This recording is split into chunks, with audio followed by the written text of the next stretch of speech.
Olá pessoal, espero que todos estejam bem. Gente, hoje eu quero então dividir com vocês esse conceito sobre a alimentação minimalista, né? Falar para vocês aí tudo que eu acredito e como que eu utilizo, como que eu faço com a minha alimentação.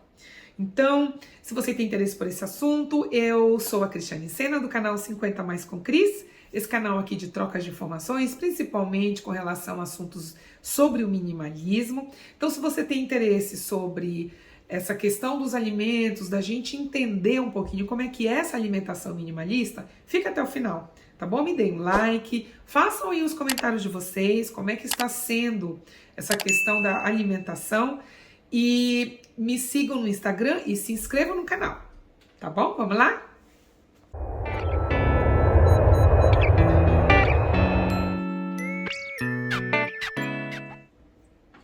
Bom, minha gente, antes de eu começar então, na verdade são cinco tópicos aqui que eu não só acredito, né, depois de ter estudado sobre o minimalismo, como eu aplico isso na minha vida, tá? Também isso não quer dizer que seja a forma mais certa possível, tá?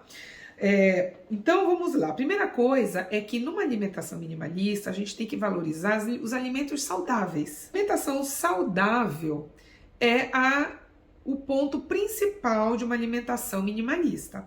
E o que quer dizer isso? A gente procura se alimentar de produtos o mais orgânicos possíveis, né? Produtos que a gente faz. Então, vamos lá. Entre sair para comprar um pão e fazer um pão em casa, vamos fazer o pão em casa, porque pelo menos a gente sabe as substâncias que a gente está usando, né?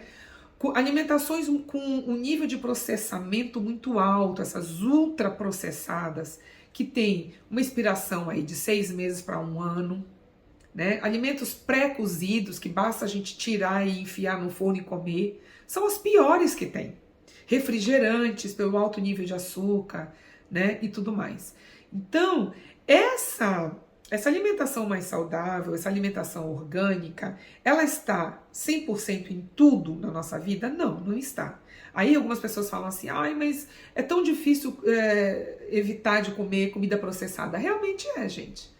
Não, é impossível a gente viver pura e especificamente do orgânico, a não ser que você viva numa fazenda autossustentável, aí tudo bem, né? Mas nós que moramos em cidades e tudo mais, não tem como. Mas a gente pode ir atrás dos menos processados possível, tá? Segunda coisa, substâncias que o nosso organismo precisa.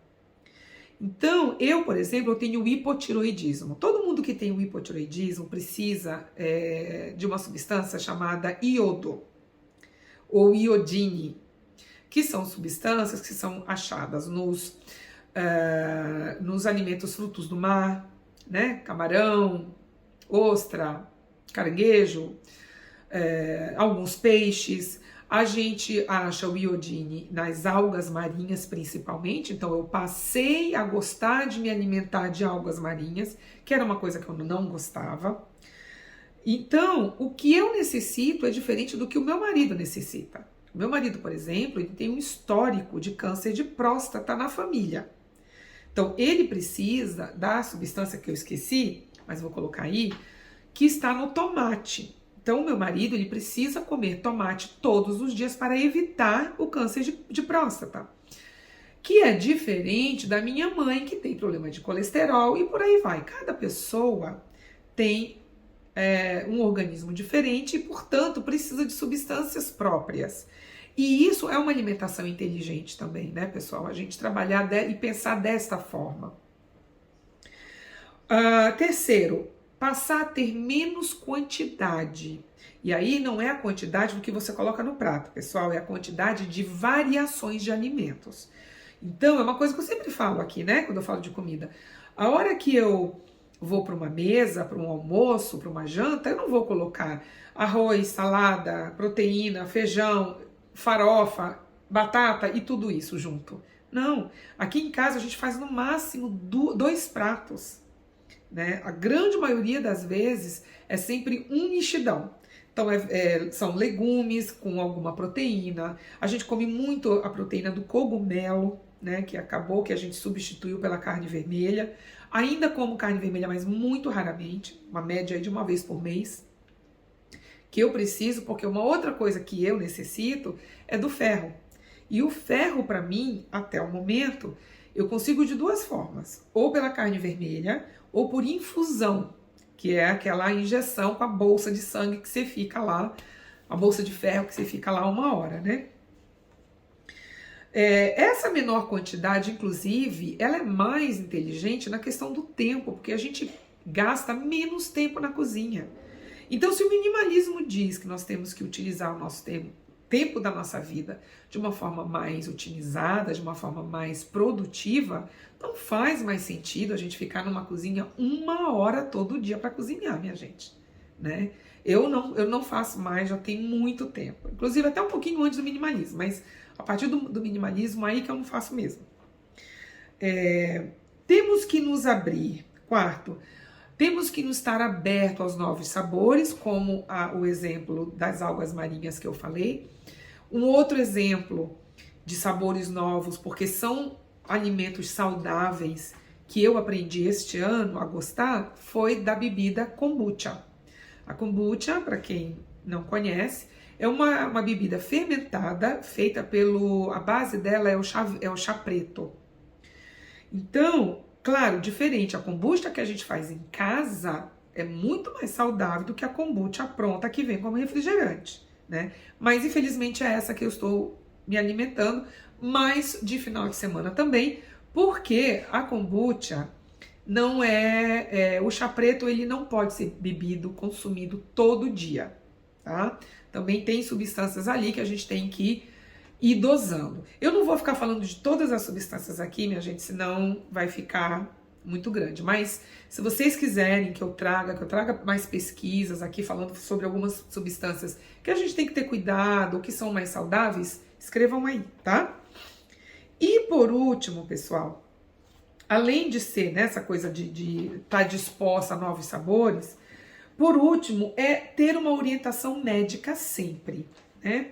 A alimentação minimalista, ao meu ver, como é voltada e focada para a nossa saúde, ela tem que ser feita da forma mais consciente e mais inteligente possível, né? Eu nunca fiz isso em mim, não falaria para ninguém, aconselharia ninguém a fazer isso. Ah, olha, toma kombucha porque eu gosto e faz bem. Não, se você quiser provar, você prove.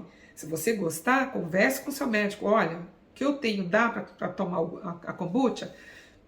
Então, e essa coisa da substância, a gente tem que ter muito cuidado. Por isso que a alimentação minimalista tem que ter uma orientação médica. Eu tenho um tio, e esse é um caso muito engraçado. Eu não sei nem se ele me assiste, mas ele vai saber quem é. Eu tenho um tio que em um determinado momento da vida dele, ele passou a comer mamão papaya todo dia, mas todo santo dia. Isso foi meses.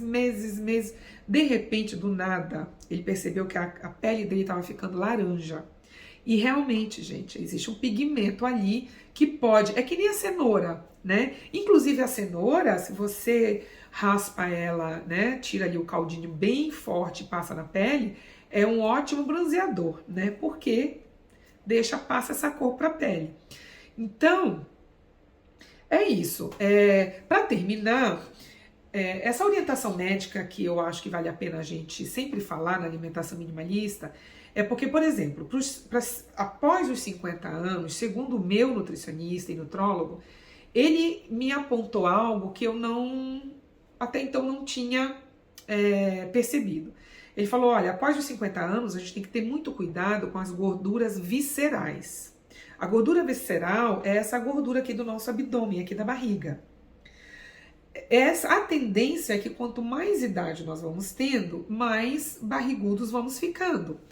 E é a gordura mais perigosa, né? Porque envolve aí todos os órgãos mais vitais nossos. Então, o produto, a substância que evita muito nos dar essa gordura é o carboidrato ruim.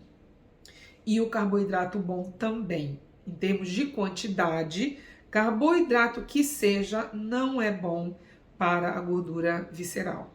Agora, claro, se você tiver que decidir comer um bom e um ruim, coma, se alimente com um carboidrato bom, né? E isso tudo, claro, sempre com uma orientação médica. Isso eu vou dizer sempre, a vida inteira, faça eu quantos vídeos fizer sobre alimentação, tá bom? Então é isso, minha gente. Me contem aí como é que vocês fazem, se vocês concordam, se vocês não concordam, e se algum especialista, nutrólogo quiser me corrigir sobre algo que eu falei aqui também, fique à vontade. E a gente se vê então no próximo vídeo, tá bom? Um beijo e até mais. Tchau, pessoal!